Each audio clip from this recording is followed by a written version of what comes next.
When people are against the Illuminati, then they get punched in the face all the time. The press hates them, and nobody likes them. God, in 2005 to 2008, right in there, Katt, we were looking at Katt like, wow. She's so good. Katt Williams has never been the kind of comedian Hollywood could control. A small guy with loud stage presence, wild hair, and a personality that could overpower a crowded arena, he rose from the toughest neighborhoods and forced the world to listen. His comedy stood shoulder to shoulder with legends like Dave Chappelle and Chris Rock. But just as quickly as he reached the top, his world spun out of control. Arrests, lawsuits, viral altercations, his rise became overshadowed by chaos. Born Micah Sierra Williams on September 2, 1971, in Cincinnati, Ohio, Katt grew up in a strict but loving home. His mother was a disciplined teacher, and his father a thoughtful journalist. Yet Katt never fit into that structured world. He was tiny, clever. Turn it down. And you're yes, big in ma'am. prison. I've never been to prison. You have 19 felonies, times. no convictions. Yeah, Knock it off. Prison and jail aren't the same. No. And saw reality differently than other kids. Even as a child, he witnessed the harsh side of life. Fights in the street, people hurt, moments no child should see. Those experiences shaped his humor into something sharp and fearless. At only 12 years old, Katt left home with barely any money. He drifted across states, sleeping wherever he could and working random jobs just to survive. But the moment he stepped on stage at 13, everything changed. A kid telling jokes to adults in smoky clubs, and every punchline hit. He realized his voice could buy him a future. By 17, he was making more money from comedy than most teens could even imagine. His real break came when Bet's Comic View invited him to perform in 1999. In just a few minutes of screen time, Katt stole the show and fans demanded more. Soon Hollywood called. Ice Cube cast him in Friday After Next, where Katt appeared as Money Mike. Despite having a small role, he became the most memorable character in the movie. A new star had arrived. Then came 2006, the year Katt made history. HBO gave him his own special, The Pimp Chronicles PT1. It blew up. Ratings went through the roof, jokes went viral, and his comedy tour packed stadiums nationwide. In just 2 years, he was one of the highest-earning comedians in America. His follow-up projects turned him into a pop culture icon, movies, TV, voice acting in Grand Theft Auto 4. Katt Williams was unstoppable. But behind the success, life was unraveling.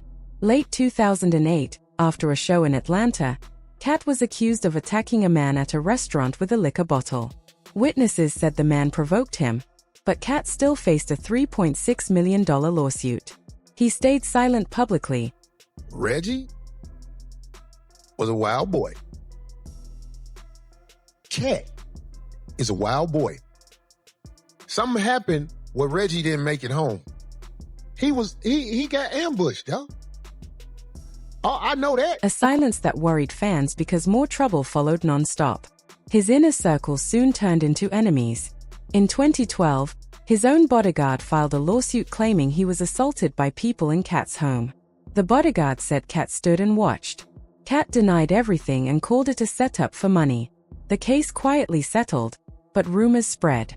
Why were the people closest to him walking away? Then came even more disturbing reports. Another assistant accused him of blocking her inside a hotel room and causing injury. While his lawyer argued she was lying, the headlines painted him as unstable and dangerous. Lawsuit after lawsuit piled up, each one adding to the perception that Katt Williams was spiraling. His reputation shifted from comedic genius to Hollywood's problem child.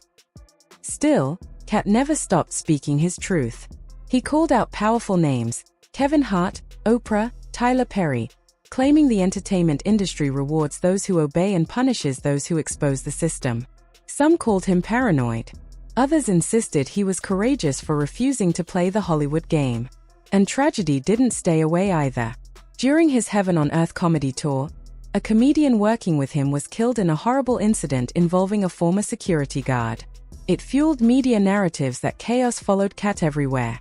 Yet through everything, Katt Williams never backed down.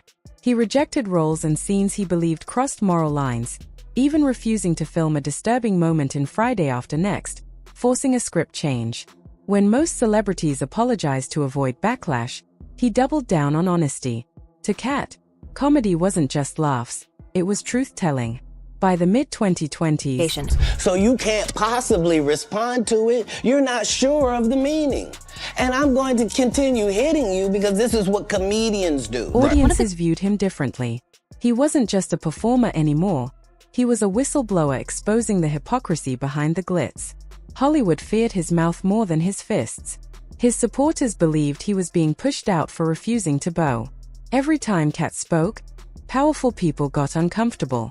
Every time he cracked a joke, someone's image took a hit. So the real question remains, did Katt Williams destroy his own career? Or did Hollywood try to silence a man who refused to be controlled? Either way, when Katt Williams talks, the entire industry pays attention. After the hotel confrontation, the woman involved claimed Katt Williams lost his temper so intensely that she ended up in the hospital. Cedars-Sinai doctors documented a cut lip, marks on her neck, and signs of a panic attack. She immediately pressed charges the next morning. Katt's team denied everything, saying the story was blown out of proportion and he never locked or confined anyone. But between medical documents and hotel staff statements, the case moved forward legally. Katt didn't want a long courtroom battle, so a quiet settlement was reached. He never admitted guilt, but media insiders estimated he paid between $250,000 and $300,000. After that, the woman completely vanished from the business, and for the public, this became one of the first big cracks in Katt's image. When someone trusted from your inner circle files a lawsuit, people assume something deeper is broken. If there is a God side and the other side, if there are moral things and things that are immoral, if there is this side or that side, it can't be left up to thought process. I'm an enforcer on this side. Then came the Target chaos, one of the most bizarre public meltdowns ever caught on camera. Late November 2012, in Sacramento, Katt walked into a Target store with friends. Witnesses gave two different stories. One said a teenage employee provoked him. Another said Katt was already agitated and misunderstood something simple. Whatever the truth, it escalated instantly. Katt suddenly punched the 19-year-old worker in the face, knocking him back as shocked shoppers screamed. Security rushed in, and Katt sprinted outside, hopped onto a motorized cart, and fled across the parking lot. The video went viral within hours, 5 million views, non-stop coverage. Nobody cared what the argument was about. The only thing people remembered was a famous comedian punching a retail employee and running like a cartoon character. The worker sued, Target banned Katt from all stores nationwide, and Katt disappeared from the spotlight for weeks. But things were about to get even worse. March 23, 2016. A regular afternoon at a neighborhood soccer field in Gainesville, Georgia. Some teens recognized Katt and started talking to him. One of them, a 17-year-old named Luke Wash, exchanged heated words with the comedian. Phones were already recording when Katt suddenly swung and punched the teen. But the boy didn't back down. Instead, he tackled Katt to the ground, pinning him helplessly in front of the camera. The clip spread everywhere. The comedian who once sold out arenas getting slammed by a teenager. Both were arrested for disorderly conduct, and though charges didn't stick, the humiliation burned into the public's memory.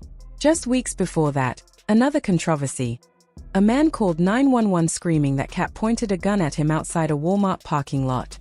Police arrived fast, ordered Katt to the ground, but no weapon was found. No footage showed a gun. Even the accuser changed his story multiple times. With no evidence, Katt wasn't charged. But the public didn't care about the truth. The headline Katt Williams pulled a gun at Walmart stuck like glue. April 2016 brought yet another incident. Police raided a home Katt was renting after neighbors reported suspicious activity. They found a little weed, a few questionable items, nothing serious. Still, Katt was arrested again, mugshot taken again. One more scandal added to the list. At this point, the world wasn't keeping track of details anymore. They just saw a downward spiral turning into a permanent crash. Then in 2020, a massive new lawsuit dropped. Strangers accused Katt and his crew of attacking them at a private gathering, demanding an unbelievable $59 million. Their stories matched too perfectly, like someone handed out scripts. The court dismissed everything due to zero evidence. But the damage was already done publicly. Headlines talked about a violent attack, not the truth, that the case was baseless.